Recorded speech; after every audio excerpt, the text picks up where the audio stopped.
Hello friends, ఎలా ఉన్నారు? అందరూ బాగున్నారా? నేను మీ అనిత కుకింగ్ ఛానల్. నేను పెసరపప్పు పొనాంటి కూర ఫ్రై చేస్తున్నానండి.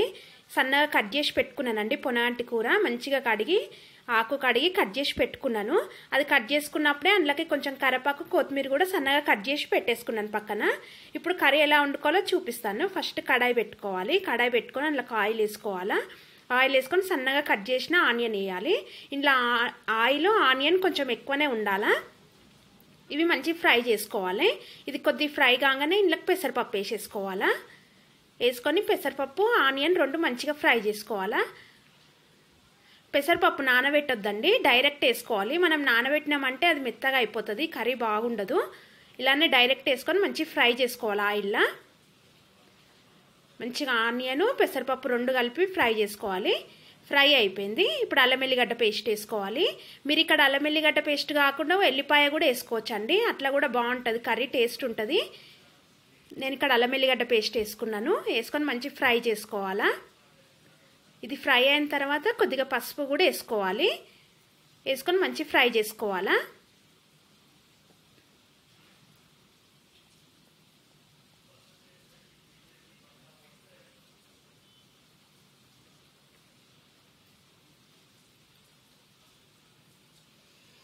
ఇప్పుడు మంచిగా కలుపుకున్నాక మనం కట్ చేసి పెట్టుకున్నాం కదండి ఆకుకూర, ఆకుకూర ఇంట్లోకి వేసేసుకోవాలి. వేసుకొని మంచిగా కలుపుకోవాలి. ఆయిల్లో ఒక 2 మినిట్స్ మంచి ఫ్రై కానియాలా.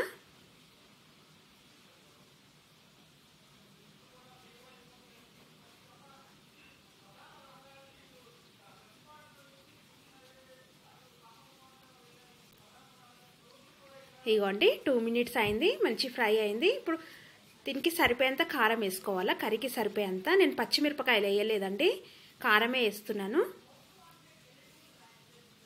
కారం వేసుకొని మంచిగా కలుపుకోవాలా. కలుపుకొని మళ్ళీ ఒక 2-3 మినిట్స్ ఫ్రై చేసుకోవాలా.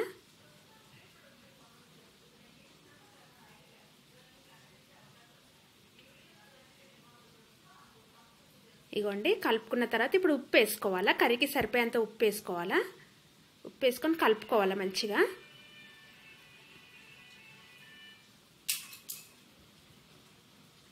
కలుపుకొని ఒక 5 మినిట్స్ మంచిగా ఆయిల్లో ఉడకనియాలండి. మూత పెట్టొద్దండి. మనం ఎప్పుడైనా ఆకుకూర చేసుకునేటప్పుడు మూత పెట్టద్దు. మూత పెడితే కలర్ చేంజ్ అవుతుంది. మూత పెట్టకుండానే మంచి ఫ్రై చేసుకోవాలి ఆకుకూరను. ఉప్పు వేసుకున్నాక మంచిగా కలుపుకొని ఒక 5 మినిట్స్ మంచిగా కలుపుతుండాలి, ఉడకనియాలి ఆయిల్లో. ఇగోండి 5 మినిట్స్ తర్వాత ఇంతే, కర్రీ రెడీ. మీకు నచ్చిందా? మీకు నచ్చితే లైక్ చేయండి, షేర్ చేయండి, సబ్స్క్రైబ్ చేసుకోండి. పక్కనే ఉన్న రెడ్ కలర్ బటన్ ప్రెస్ చేయగానే బెల్ వస్తుందండి. బెల్లును కూడా ఒక్కసారి క్లిక్ చేసిండ్రంటే నేను ఏ వీడియో పెట్టినా మీకు వచ్చేస్తుంది.